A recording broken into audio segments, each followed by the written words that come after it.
আজকের গল্প পলি গুহর লেখা 12 বছর পর। 15টি পরিবার নিয়ে গড়ে ওঠা একটি বস্তিবাড়ির অন্দরমহলের কিছু চিত্রপট। এরকমই একটি বস্তিবাড়িতে থাকে রত্না। রত্নারা 3 বোন, মা বাবা আর ঠাকুমাকে নিয়ে তাদের সংসার। এখানে নানান পেশার লোক থাকে। ফুচকাওয়ালা, আখের রস বিক্রি, মাছের কারবারি, রিক্সা চালক, ভ্যান চালক, সিকিউরিটি গার্ডের কাজ করা, সমস্ত রকম পেশার লোক বসবাস করে এই বস্তি বাড়িটিতে। বেশ কয়েক বছর আগে এখানে খাটালও ছিল, কিন্তু খাটাল উচ্ছেদ হওয়ার পর থেকে এখন আর সেখানে খাটাল নেই। এখানে জলের লাইন নিয়ে নিত্য নৈমিত্তিক ঝগড়া লেগেই থাকে। এছাড়া 2-1টা পরিবারের লোক মদ খেয়ে এসে বেশি রাত্রে মাতলামো করে। শাশুড়ি বৌমার ঝগড়া লেগেই থাকে, কিন্তু দিনের শেষে এরা একে অপরের বিপদে ঝাঁপিয়ে পড়ে। কারো ঘরে রান্না না নামলে যে কোনো ঘরের থেকে ভাত তরকারি চেয়ে নিয়ে খাওয়া যায় এই বস্তি বাড়িতে। এখানে শাশুড়ি বৌমার ঝগড়া হলেও কেউ শাশুড়িকে বৃদ্ধাশ্রমে রেখে আসার কথা ভাবেই না। আবার তারা একই থালায় পান্তা খায়। রত্নার মা বুলা 5টা বাড়িতে ঠিকে কাজ করে, বাবা রঙের কাজ করে। রত্নারা 3 বোন স্কুলে যায়, ঠাকুমা সংসার সামলায়। রত্না যখন ক্লাস 8-এ পড়ে তখন তার ঠাকুমা মারাত্মকভাবে অসুস্থ হয়ে পড়ে। ওইটুকু বয়সে সংসারের যাবতীয় কাজের ভার রত্নার উপর এসে পড়ে। মা সকালবেলায় কাজে চলে যেত, কারণ সে কাজ না করলে সংসার চলবে না। বাবাও কাজে বেরিয়ে যেত। রত্নার ছোট 2 বোন তখন পড়াশোনা করে। এমতাবস্থায় রত্নাকে পড়া ছাড়তে হয়। তখন থেকে রত্না রান্না বান্না, বোনদের স্কুলে পাঠানো, ঘর গৃহস্থের কাজ, জল আনা কল থেকে, এগুলো সবই করত। বাড়িতে অভাব থাকার কারণে মেয়েদের জন্য কিছুই করে উঠতে পারত না বুলা দিদি। শাশুড়ির জন্য ওষুধের একটা খরচ ছিল। তনুজাদের বাড়ি কাজ করত বুলা দিদি। তনুজা রত্নার থেকে 5 বছরের বড় ছিল। বুলা দিদি দেখত তনুজার জন্মদিন কত সুন্দর করে পালিত হয়। খুব ভালো ঠান্ডা স্বভাবের মেয়ে ছিল তনুজা। জন্মদিনে সে নতুন জামা পরত। তার মা কত রকম আয়োজন করত মেয়ের জন্মদিনে। তনুজার জামাগুলো সব ছোট হয়ে গেলে বুলাকে দিয়ে দিত। সে তার মেয়েদের পরাতো ওই জামাগুলো, কারণ এরা পিঠাপিঠি 3 বোন ছিল। বুলা খুব ভালোবাসত তনুজাকে। তনুজার মা সীমা দিদি, সেও খুবই ভালোবাসত বুলাকে। সব সময় তাকে সাহায্য করত। বুলা নিজের মেয়েদের জন্মদিন পালন করত। ওই একটা দিন সে মেয়েদের পায়েস রান্না করে খাওয়াতো আর নতুন একটা করে জামা কিনে দিত। সেই দিন মুরগির মাংস রান্না করত আর সবাই মিলে একসাথে বসে খেত। মেয়েদের কখনো অবহেলা করত না বুলা দিদি। এতটুকুতেই খুব খুশি ছিল মেয়েরা। রত্নার যখন 20 বছর বয়স, তখন তাদের একজন জানাশোনা লোক রত্নার জন্য বিয়ের সম্বন্ধ নিয়ে আসে। ওদিকে সীমা দিদির মেয়ে তখন পাশ করে নিজের পায়ে দাঁড়িয়ে গেছে। সে একটা ভালো চাকরিও করে। এরপর একজন ভালো প্রতিষ্ঠিত ছেলের সাথে তনুজার বিয়ে হয়ে যায়। বুলা যখন সীমা দিদির কাছে রত্নার বিয়ে ঠিক হয়ে গেছে সে কথা জানায়, তখন সীমা দিদি তাকে বিয়েতে সাহায্য করবে বলে দেয়। খুব ভালো মনের মানুষ ছিল এই সীমা দিদি। রত্নার বিয়ে ঠিক হয়ে যায়। পাত্র অতি সাধারণ, সে একটা হোটেলে কাজ করে। মা আর ছেলের সংসার, নিজেদের একটা টালির ছাউনি দেওয়া বাড়ি আছে। কোনো রকম দেনা পাওনা নেই। পরপর 3টি মেয়ে, তাই বিয়েতে রাজি হয়ে যায় বুলা দিদি আর তার স্বামী। বিয়ের শাড়ি থেকে শুরু করে যে কজন লোককে এরা খাইয়েছিল সব খরচ সীমা দিদি দেয়।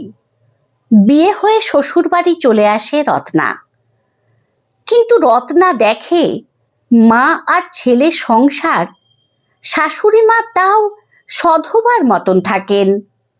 রত্নার স্বামীর নাম পুলক। সে তখন স্বামীকে জিজ্ঞাসা করলে সে জানায়, একথা কখনো জানতে চেও না, কোনোদিন প্রয়োজন মনে করলে মা নিজেই জানাবে। তারপর থেকে আর কোনো রকম কৌতূহল দেখায় না রত্না। শ্বশুর বাড়িতে এসে খুবই খুশি রত্না। তার স্বামীর বাড়ি ফিরতে ফিরতে রাত্রি 11টা বেজে যায়।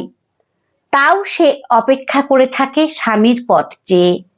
শাশুড়ি মাও ছেলে না আসা পর্যন্ত খায় না। দুজনের সংসার হলেও খুব সুখের সংসার এদের। মাঝে সাঝে হোটেল থেকে খাবার নিয়ে আসে পুলক। হোটেলের পাশেই একটা মেলা বসে। শাশুড়ি মা ছেলেকে বলে দেয়, বৌমার জন্য কিছু কিনে আনবি। কোনো সময় টিপের পাতা, কোনো সময় 4টি চুড়ি, এগুলো নিয়ে আসে। এতেই কত খুশি হয় রত্না। আগামীকাল রত্নার জন্মদিন। তার স্বামী সেটা জানে। তার আগের দিন রত্নার শাশুড়ি মা রত্নাকে বলে, শোনো বৌমা, তোমার মনেও নিশ্চয়ই কৌতূহল আছে।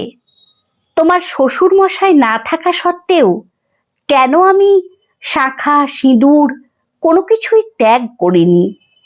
তার মঙ্গল কামনায় এখনো আমি মাথায় সিঁদুর পরি, সধবার সাজে থাকি। আজ তোমাকে সে কথাই বলবো। আমার ছেলেও এর কারণটা ঠিক মতো জানে না। আমার আত্মীয় স্বজন পাড়া প্রতিবেশীরাও অনেক নিন্দা মন্দ করে আমাকে দেখে। কাল তোমার জন্মদিন, আমার বাড়িতে সেটা পালিত হবে আমাদের সাধ্য অনুযায়ী। বাবু তোমার জন্য একটা ছাপা শাড়ি কিনে রেখেছে। আমি 5 রকম রান্না করব। তোমার মা বাবা বোনদেরও আসতে বলেছি। সকালবেলা তুমি আর বাবু গিয়ে পুজো দিয়ে আসবে। এই কথা শুনে রত্নার চোখে জল এসে যায়। সত্যি কত ভালো মনের মানুষ এরা। রত্নাকে মেয়ের মতনই ভালোবাসে তার শাশুড়ি মা। এরপর তিনি বলা আরম্ভ করেন, আর 2 দিন পর থেকে আমি সধবার পোশাক ত্যাগ করব বৌমা। তুমি সংসারের দায়িত্ব নেবে। আমি আর মাছ মাংস খাবো না, রান্নাও করব না। এবার থেকে আমি আরেকটু অন্যরকম জীবন যাপন করব বৌমা। কারণ 2 দিন পর 12 বছর পূর্ণ হবে তোমার শ্বশুর মশাই নিরুদ্দেশ। সব কথা জানতে চায় রত্না। তখন তিনি বলা আরম্ভ করেন, কলকাতার একটা কোম্পানিতে তোমার শ্বশুর মশাই কাজ করতেন। আমি জানি না কোন কোম্পানিতে উনি কাজ করতেন। পড়াশোনা না জানা মুখ্য সূক্ষ্ম মেয়ে মানুষ আমি। তিনি আমার কাছে কখনো বলেননি। তিনি প্রতিদিন কাজে চলে যেতেন, আবার রাত্রে বাড়ি ফিরে আসতেন। এরকম এক বৈশাখ মাসে ভোরবেলা থেকেই বৃষ্টি হচ্ছিল। বারে বারে তাকে কাজে যেতে বারণ করি। সে বলে, কাজে না গেলে টাকা কাটা যাবে। তখন আমার বাবুর 13 বছর বয়স, ক্লাস 8-এ পড়ে। মোটামুটি পড়াশোনায় ভালো ছিল। কোনো কথা শুনল না, কাজে বেরিয়ে গেল। তারপর প্রলয় কাণ্ড শুরু হলো। ঝড় জল, বিদ্যুতের চমকানি, বাজ পড়া, গাছ ভেঙে পড়া, সমস্ত হতে শুরু করলো বিকেল থেকে। শুধু ইষ্ট দেবতার নাম স্মরণ করতে থাকি। কখন মানুষটা বাড়ি ফিরে আসে সেই আশায় বসে থাকি। রাস্তাঘাট জলে সব ভেসে গেছে, কত গাছপালা ভেঙে পড়েছে, তার আশায় বসে আছি মা ছেলে। কিন্তু সারা রাতের মধ্যেও তোমার শ্বশুর মশাই বাড়ি ফিরে আসলেন না। পরদিন সকালে পাড়ার দু একজন লোককে নিয়ে থানায় মিসিং ডায়েরি করি। তোমার শ্বশুরের একটা ছোট ফোন ছিল, সেই নম্বরটা আমাদের কাছে ছিল। তাতে ফোন করলেও কোনো লাইন পাওয়া গেল না। বাড়িতে শুরু হলো অন্নের অভাব। এতটুকু ছেলের পড়া ছাড়িয়ে দিয়ে চায়ের দোকানে কাজে লাগাই, আর নিজেও বাড়ি বাড়ি কাজ করতে থাকি। চোখের জল শুকিয়ে গেছে, ছেলেকে তো খাইয়ে বাঁচিয়ে রাখতে হবে। বন্ধ হয়ে গেল বাবুর পড়াশোনা। এরপর বাবু হোটেলে কাজ নেয়, সেখান থেকে যা আয় হয় আমাদের চলে যায়। আমাকেও কাজ থেকে ছাড়িয়ে দিয়েছে বাবু। বেশ কিছুদিন থানায় দৌড়াদৌড়ি করি, কিন্তু তার আর কোনো খোঁজ পাইনি। আত্মীয় স্বজন বলা বলি করতে থাকলো 3 দিনে তার কাজ করে ফেলতে। কিন্তু মাগো, যে লোকটা বেঁচে আছে কিনা তাই জানি না, তার কাজ আমি কিভাবে করব। তাই মনে মনে প্রতিজ্ঞা করি আমি 12 বছর তার জন্য অপেক্ষা করব, তার মঙ্গল কামনা করে যাব। যদি ঈশ্বর সহায় থাকে হয়তো সে বাড়ি ফিরে আসবে। এতদিন তাই তার মঙ্গল কামনাতেই আমি সধবার পোশাক পরে আছি।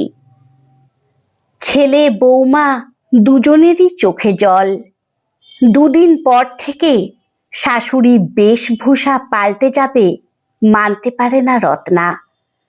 ছেলেকে বলে রাখেন তিনি, বৌমার জন্মদিনের পরদিন তাকে তার বাবার কাজটুকু করতে হবে, এটাই নিয়ম। চোখের জল ফেলে পুলক, কারণ 12 বছর পূর্ণ হবে 2 দিন পর। পরদিন সকালে যথারীতি রত্নার জন্মদিনের আয়োজন হয়েছে। সবারই একটু মন খারাপ, কারণ আর 1 দিন পরে মাকে অন্যরকম ভাবে দেখবে। পুলক তবুও আজকের দিনটা নষ্ট করতে চায় না। রত্নার বাড়ি থেকেও সবাই হাজির হয়েছে, খুব খুশি মেয়ের অনুষ্ঠান করে জন্মদিন হচ্ছে বলে। দুপুরবেলা খেতে বসবে সবাই। এমন সময় সবাই দেখে বাড়ির সামনে পুলিশ ভ্যান এসে দাঁড়িয়েছে। সবাই ভয় পেয়ে যায়। এমন সময় পুলিশ ভ্যান থেকে একজন মাঝবয়সী ভদ্রলোক, 2 জন ছেলে আর একজন পুলিশ এসে নামলো তাদের বাড়ির কাছে।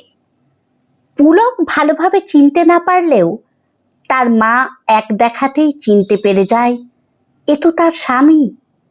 কি করবে ভেবে উঠতে পারে না, জোরে কান্না শুরু করে দেয় স্বামীকে দেখতে পেয়ে। তারপর ছেলে দুটোর কাছ থেকে সমস্ত ঘটনার কথা জানতে পারে তারা। সুনীলবাবু নিজেই বলা আরম্ভ করেন, সমস্ত লোক সাক্ষী থাকে। তিনি বাড়ির ভেতরে ঢুকে চেয়ারে বসে বলা আরম্ভ করেন। কারখানা থেকে ছুটি হয়ে যাওয়ার পর বাড়ির পথে যখন পা বাড়ায় তখন আকাশ কালো করে ঝড় ওঠে, তার সাথে মুষলধারে বৃষ্টি। একটা বাড়ির সামনে দাঁড়িয়েছিলাম, হঠাৎ দেখছি প্রচণ্ড বাজ পড়ছে, তার সাথে ঝড় উঠেছে, গাছপালাগুলো ভেঙে ভেঙে পড়ছে। এত বৃষ্টি, কোমর অবধি জল হয়ে গেছে। কি করব, প্রচণ্ড ভয় পেয়ে গেছি। হাতের থেকে মোবাইলটা জলের মধ্যে পড়ে যায়। মোবাইলটাকে ধরতে যাই, তখনই পড়ে যায় জলের মধ্যে, আর উঠতে পারিনি। তারপরে আর আমার কিচ্ছু মনে নেই। তখন ওই ছেলে দুটো বলে, আমরা গাছ কাটতে বের হই। অনেক গাছ পড়ে গেছিল। তখন দেখি একজন লোক অচৈতন্য হয়ে পড়ে আছে। সঙ্গে সঙ্গে তাকে হসপিটালে ভর্তি করি। প্রায় 1 মাস পর তার জ্ঞান ফেরে। কিন্তু কোথায় বাড়ি, কোথা থেকে এসেছে, কোনো কিছুই বলতে পারেনি। তার সঙ্গে কিচ্ছু ছিল না যেটা দেখে উনার বাড়িতে যোগাযোগ করা যায়। তারপর ওইখান থেকে পাঠিয়ে দেওয়া হয় মানসিক হাসপাতালে। সবাই ভেবেছিল উনি হয়তো ভবঘুরে একজন পাগল। আমরা উনার খোঁজ খবর রাখতাম মাঝে মাঝে। আজ থেকে 2 মাস আগে উনি অনেকটা সুস্থ হয়ে যান, কিন্তু কোথায় বাড়ি সেটাই মনে করতে পারছিলেন না। উনার স্ত্রী আছে, ছেলে আছে, এগুলোও বলতে পারছিলেন না। এই 4-5 দিন আগে উনি ঘুমের মধ্যে চিৎকার করে ওঠেন এবং উনার সব কথা মনে পড়ে যায়।